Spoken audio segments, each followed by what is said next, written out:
Mantap, lekku. Buat kalian semua, jangan lupa buat milih battle emoteku. Karena yang sebelah kalian bisa lihat sendiri, dia cuman bisa ketawa doang ya. Mantap, Lek. Nah, ini battle emote gue nanti nih.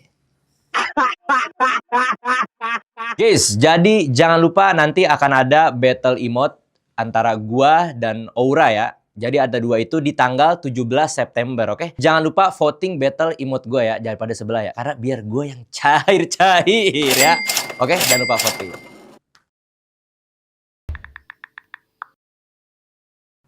Pastinya senang ini karena pengalaman baru juga. Pertama kali ke China dan diundang langsung ke kantornya Muntun. Yang selama ini kan cuma bisa dilihatnya kan di YouTube gitu-gitu. Tempatnya bagus banget sih. Jadi kayak dulu kan memang pengen kerja di kantor gitu kan. Jadi pas lihat ke situ tuh kayak wah, Wen ya bisa ke sini gitu kan. Terus juga lihat toiletnya juga bersih-bersih. Wah, yang paling penting adalah toiletnya bersih-bersih bagus. Pertama kali kenal Aura ya. Dulu tuh gue itu kan emang as a team manager ya di EVOS. Jadi pertama kali kenal memang ya udah kayak wah ini kan dia dulu pada zamannya kan memang superstar lah. Ya kan pada zamannya kan ada beberapa pilar gitu kan di EVOS. Jadi kayak agak-agak sungkan. Cuma saat itu kan memang gue memang main Mobile Legends juga. Jadi itu titik pertamanya kenal karena memang kita tuh ngobrol di suatu tempat di luar lah. Sambil ngobrol-ngobrol akhirnya saling kenal kayak kenal yang secara nggak langsung. Kayak bukan halo kenalan gitu enggak, kayak memang sama-sama main Mobile Legends akhirnya bisa connect aja gitu sama Aura. Terus dia juga anaknya saat itu kan ya memang kayak apa, baik gitu kan, kayak tipikal-tipikal orang yang mau saling rangkul lah intinya gitu. Jadi nggak ada kayak kesan, wah ini kan dia memang superstar jadi kayak harus di-treat-nya gimana, enggak. Jadi kayak sama-sama aja santai gitu. Pertama kali kenal Mas Ade, kita kenal sih kebetulan as a team sih Mas pada saat itu ya. Jadi kebetulan kan aku pribadi kan bermain buat EVOS, tim EVOS Esport. Nah, Mas Ade ini di season 3 dia sebelumnya manajer. Jadi itu season 3 itu sekitar tahun 2019 mungkin ya. Tahun 2019. 2019. Ya, 2019 bener. Terus tuh barengan sampai M1 ya? Terus sampai M1, sampai setelah M1 bareng dia. Dia juga lama sih di EVOS-nya, lebih lama lah dibanding saya gitu. Sama Mas Ade komunikasi ya jarang lah, bisa dibilang. Cuman sekali kita berkomunikasi itu intens gitu loh. Tapi masih sering mabar gak gitu? Mabar ya, mabar. Apalagi kalau sekarang ya, di tahun-tahun ini mungkin yang justru dua tahun ya ini ya. Setahun kemarin sama tahun inilah gitu. Kalau setelah M1-nya kita jarang sih. Jarang ya? Ya, cukup jarang. Tapi ada komunikasi. Abis M1 kayaknya nggak begitu sih. Cuma ada beberapa kali diajak keluar sama coach itu bareng makan. Paling gitu doang sih kalau misalnya emang ngobrol. Kalau ada obrolan yang penting aja. Cuma kalau sekedar mabar kayaknya jarang sih player mau mabar sama analis sama pelatihnya gitu. Karena mereka malas gitu loh. Kayak nggak level mungkin ya. Cuma ya itu. Cuma akhir-akhir ini ya ada main lah. Ada main bareng anak-anaknya. Sama Auranya juga ada main akhir-akhir ini. Kayak beberapa tahun lah ada. Cuma kalau saat setelah season 5 itu enggak sih kalau main. Cuma kalau ngobrol-ngobrol adalah sedikit. Kesan sama Mas Ade ya pasti menyenangkan ya, karena kita kan sebagai tim sama-sama berkontribusi lah untuk menangin turnamennya, dan hasilnya kan juga menang. Tapi kalau pada akhirnya kita kalah ya kurang menyenangkan sih. Walaupun di di setiap hari-hari kan kita sering ketemu aku sama Mas Ade. Walaupun ya Mas Ade itu cukup menyenangkan juga lah di sebagai partner kerja. Intinya kesannya baik lah, karena kami juara. Wah, momen berkesan saat M1 adalah momen dimana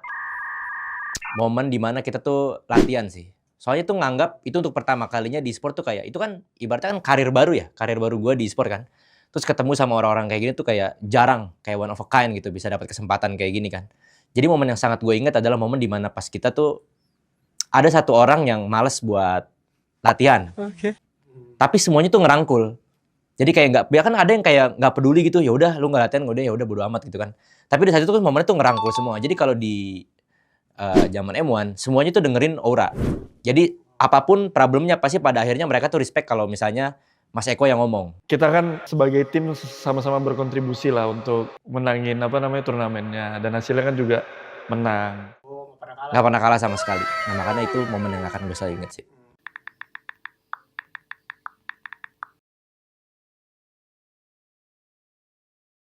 Kalau misalnya ngeliat style dia tuh biasanya gameplay yang manja, butuh ditemenin. Ya kan, butuh ditemenin. Jadinya kalau misalnya ada di satu map, kayaknya menguntungkan kalau ketemunya di map Dangerous Grass. Kalau misalnya ketemu sama gua kan. Cuma kalau buat dia kayaknya lebih bagus yang ada bolong-bolong tuh temboknya. Jadi ada momen di mana dia tuh bisa kabur. Stylenya kan gitu kan, bisa kabur, bisa ya gocek-gocek dari itu kan, mekanik dia kan tinggi kan. Mekanik dia in game-nya tinggi kan. Jadi mungkin dia itu bagus. Cuma walaupun kayak gitu kan sekarang dia mainnya ke marksman kan. Kalau dulu kan mainnya assassin banget kan. Nah, mungkin itu lebih menguntungkan untuk dia kalau misalnya ada gocek-gocekan yang tembok-tembok itu. Cuma kalau misalnya zaman dulu kayaknya lebih bagus yang Grass sih. Karena kan dia lebih main assassin.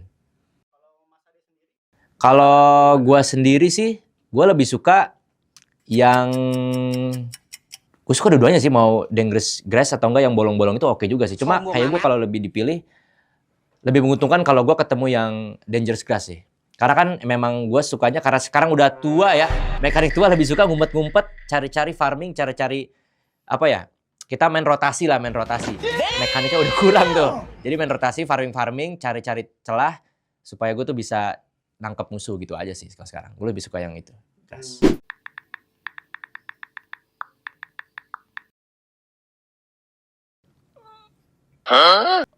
Oke, kalau misalkan kalau aku melihat gameplaynya Mas Ade, itu sepertinya dia lebih cocoknya dia pasti di bush yang banyak bushnya itu ya. Karena dia suka main sun kan, jadi dia suka sembunyi-sembunyi gitu, terus dia suka split. Jadi kan ada map yang bolong-bolong tuh, temboknya bolong, itu kayak lebih nggak cocok buat dia. Karena kalau gameplay dia tuh mainnya Tekken gitu loh Mas. Tuh, nanti dia sebalik ya sembunyi lagi. Karena dia main sun kan, jadi dia harus sembunyi tuh. Monyet, dia tau monyet. Ya, monyet dia. Itu kayak di rumput-rumput gitu Mas. Kelihatan di ini dia nggak suka gitu loh. Nah. Kalau misalnya Mas Eko di map yang sama, gimana? Kalau kayaknya aku lebih better yang bush. Karena setidaknya tembok. Kan aku main ini ya, main Fanny, Granger gitu. Ya. Kayaknya jangan deh, kalau ketemu dia jangan yang bush kayaknya, bahaya kan, dia suka sembunyi. Jadi aku tidak memilih yang bush. Oh boleh dengan senang hati sebentar. Mantap lekku. Nah, ini battle emote gue nanti nih. Buat kalian semua jangan lupa buat milih battle emoteku. Karena yang sebelah kalian bisa lihat sendiri, dia cuman bisa ketawa. Guys, jadi jangan lupa Mantap, nanti akan ada battle emote antara gua dan Aura ya. Jadi ada dua itu di tanggal 17 September, oke? Jangan lupa voting battle emote gua ya, daripada sebelah ya. Karena biar gua yang cair-cair ya. Oke, jangan lupa voting.